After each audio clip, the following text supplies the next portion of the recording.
was born to Antonio and Rachel Guaragna on Christmas Eve, 1893, in the garden spot of the US of A, Brooklyn, New York. Where are the Brooklynites? We got any Brooklynites here? Wow. See, you made it to East Hampton. You made it. And of course, his name, he wasn't christened Harry, he was christened Salvatore. And he was the last of their 11 children. And they nicknamed him Tutti. But by the time he started school, the family name had been legally changed to Warren, and he was registered in school as Harry Warren. He's quoted as having said, "It was a disadvantage to have a foreign-sounding name. And I remember that as a child, I had no interest in being an Italian. When I was a kid, I only wanted to be an American."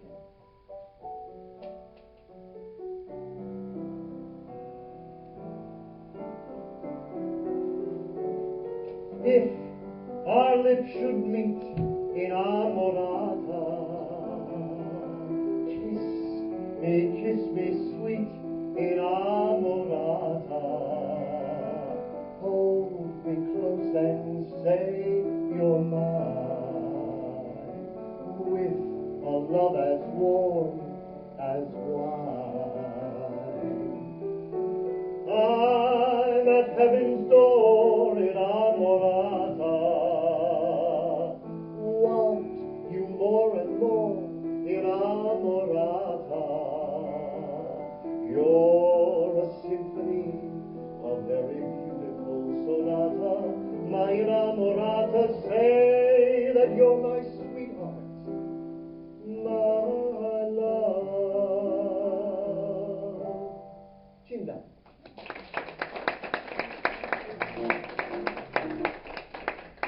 You may be familiar with that song, Inamorata, yes?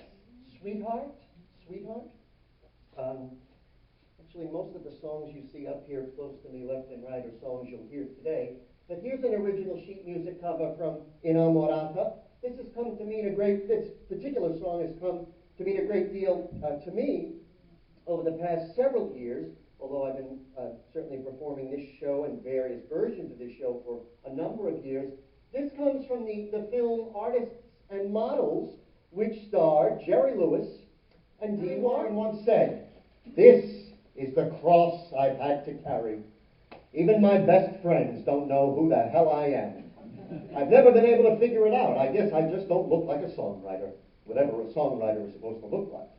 For example, I want to tell you a story about the time that I went to the Academy Awards, and it was in 1936 when they gave me an Oscar, one of those gold statues, and it was for a little song called "The Lullaby of Broadway." Well, I had trouble getting past the security guard. Well, that's just one of the many, many stories and one of the many little, shall we say, challenges that Harry Warren had to deal with during those early years.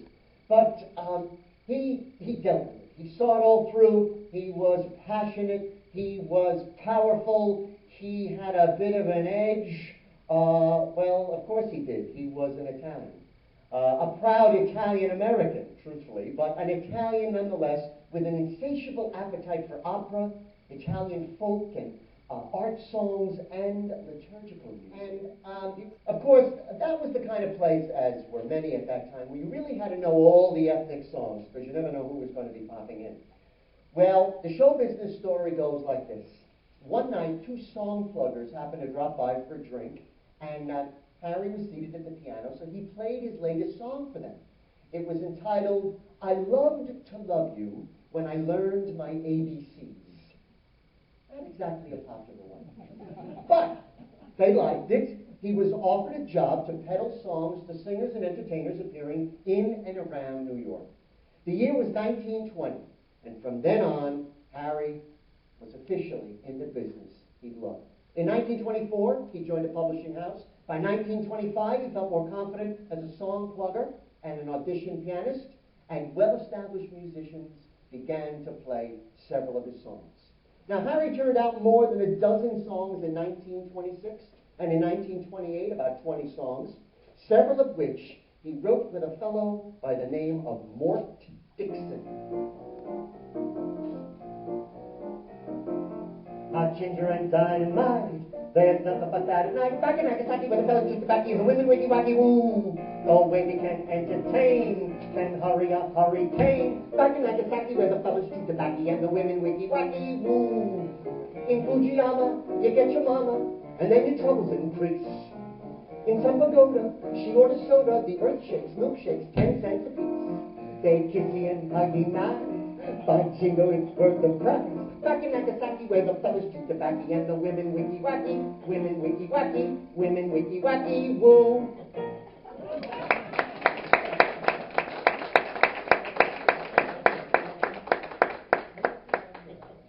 You must know that one.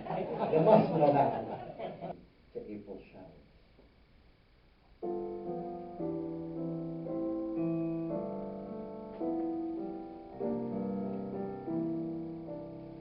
It was a lucky April shower.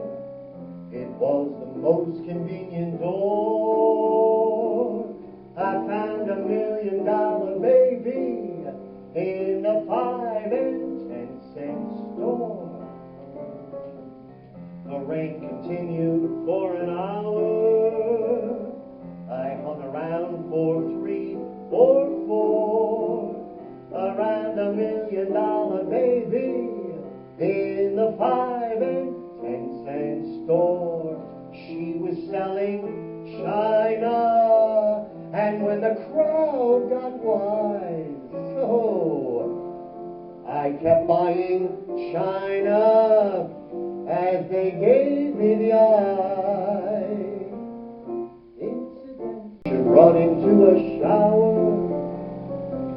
Just step inside my cottage door and meet the $1 million baby from the 5 and 10 cent store.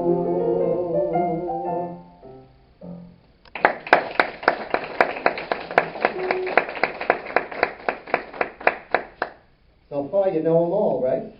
You know them all. Most likely, I would think, right? Probably because most of you are a little over the age of, just a little over the age of 30, 35, so that's why you know this. So Harry received several offers to go out to California to write for the movies, but initially he declined. Come and meet those dancing feet on the avenue. I'm taking you to 42nd Street. Hear the beat of dancing feet. It's the song I love, the melody on 42nd Street. Little nippies from the 50s, innocent and sweet. Sexy ladies from the 80s who are indiscreet. They're side by side, they're glorified. Where the underworld can meet the elite. Naughty, gaudy, bawdy, sporty, 42nd Street.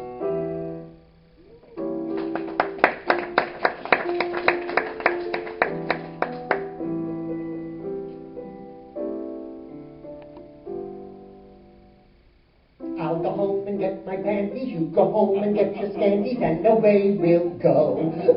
Ooh, off we're gonna shuffle, shuffle off the buffalo. To Niagara in a sleeper, there's no honeymoon that's cheaper, and the train goes slow. Ooh, off we're gonna shuffle, shuffle off the buffalo. Someday the stork may pay a visit and bring a little souvenir, just a little cute. What is it? Well, we'll discuss that later, dear. For a little silver quarter, we can have the Pullman porter turn the lights down low. Off we're gonna shuffle, shuffle off the buffalo.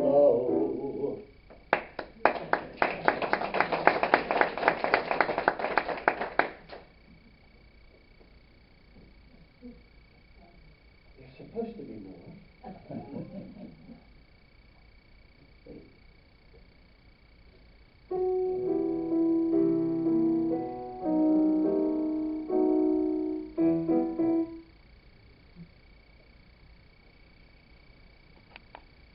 Weepers, oh those weepers, where'd you get those eyes? Gosh, oh, get up! How'd you get so lit up? Gosh, oh, get up! How'd they get that size? Golly gee, when you turn those heaters on, woe is me! Gotta put my cheaters on. Jeepers, creepers, where'd you get those peepers? Oh, those weepers, how they hypnotize. Where'd you get those eyes? Boy, you can give me a shine. I can afford to board a Chattanooga choo-choo. I've got my fare and just a trifle to spare. You leave the Pennsylvania station about 3:45. You read a magazine and then you're in Baltimore. Dinner in the diner, nothing could be finer than to have your ham and eggs in Carolina. When you hear the whistle blow and 8 to the bar, then you know that Tennessee is not very far. Shovel all the coal in, gotta keep her rolling. Woo woo, Chattanooga, there you are. And there's gonna be a certain party at the station. Ooh, satin and lace. I used to call Funny Face. Oh, she's gonna cry till I tell her that I'll never roam. So Chattanooga choo-choo, won't you choo-choo me home? I say Chattanooga choo-choo, won't you choo-choo me home? Woo-woo! We're underneath the moon. Let's walk a little, talk a little, kiss a little, cling a little, sigh a little, sing a little too. Zing, zing, zing, a little song with me. I know we're not beside the side or Z, but when you're sitting by the side of me, I want to sing a little song.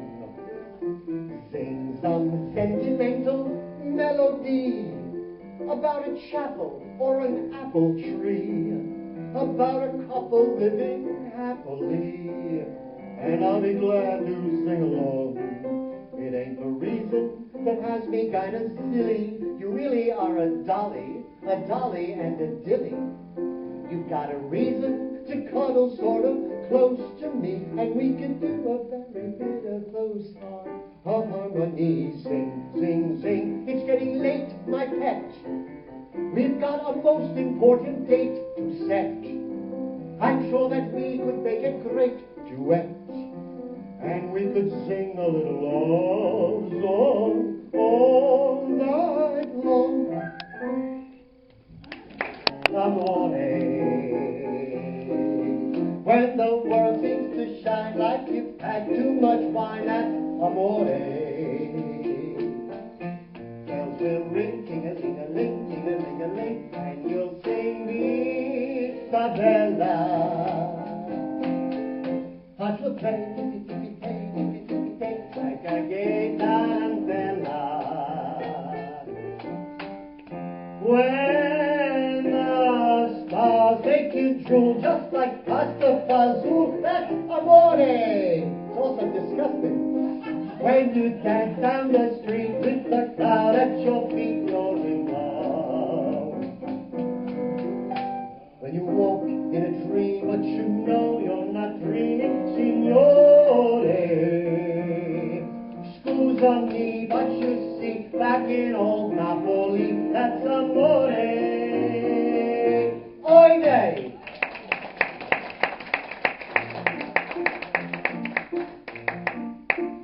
So, believe it or not, that's not the song they were going to use. They were not going to use that song in the film. They were going to actually use another song, actually a Jewish song. A Jewish, kind of a Yiddish song. You may be familiar with it. Oi Marie? Just want to see if you're paying attention. After all, it is 5:30. So we got to get going. But they thought that was going to be a wasted opportunity. So Jack and Harry said, look, please, we think this is going to be a good song. We think people might like it. Please use That's Amore. And, of course, the rest is musical history. Several more musical films followed in the years to come. 1961, Harry Warren provided the music for The Ladies' Man. It was a third picture with Jerry Lewis, and it was the last film that Harry worked on. 1961, The Ladies' Man with Jerry Lewis. So when you think about it, it was kind of a bit of an odd ending for such a prolific career to kind of, I guess it kind of went out with a little bit of a whisper as opposed to a bang. But looking back to 1961, Harry Warren is quoted as having said, I had no idea it would end like this. I always thought something would come up, but nothing did. I'd been so used to being called in to do pictures that it was hard to realize the business was all over. There were a few calls from time to time to discuss my availability, an odd song here and there. Many times these things would fall through, and sometimes they wouldn't even call me back. Perhaps only another songwriter would understand this, but you can't sit down and write hits. You're lucky if you get one hit in writing 20 or 30 songs. I did well in the past because circumstances forced me to be productive. For 25 years in Hollywood, I had my nose to the grindstone. I thought about music all the time. There are no rules for writing songs, no secret formulas for composition. My friends, I tell you this. It's a God-given talent, but you have to work at it. Well, Harry Warren's association with the Hollywood studios deflated like a punctured balloon during the 60s. Television, of course, offered limited opportunities for those giants, but they kept using their old songs. However, the royalties did increase. And I tell you this, the royalties have really become the envy of many of his peers. Harry Warren's 80th birthday was celebrated by a large party of friends and family at his home on December 24th, 1973. The American Guild of Authors and Composers honored him with a belated salute on March 20th of the following year, and he received an award that was presented to him by a very, very dear friend of mine who passed away several years ago, another amazing, amazing songwriter who spent, I think, close to 70-plus years living on Long Island in Great Neck, Mr. Irvin Drake. But Harry Warren was forced into retirement long before he was ready for it. In fact, it's likely that he never would have retired. He said, I didn't want to stop. I liked writing music, and I enjoyed working. If they hadn't stopped making movie musicals, I would have probably gone on. Provided you don't turn senile, age doesn't mean much in the arts. I always felt that I got better as I went along. This business of forcing people to retire at 65 is ridiculous. Well, looking back on 50 years of writing music and more than 1,000 songs, even Harry Warren was amazed. And shortly before his death, on September 22nd, 1981, he said, I'm glad I achieved what I achieved. But don't ask me to explain it. The basic drive of my life has been my love of music. And if people have liked my music, it has to be because it came from my heart. And so, we sing, Mille grazie, Salvatore Guaragna. Yes, I may dream a million dreams, but how can they come true if there will never, ever be another you?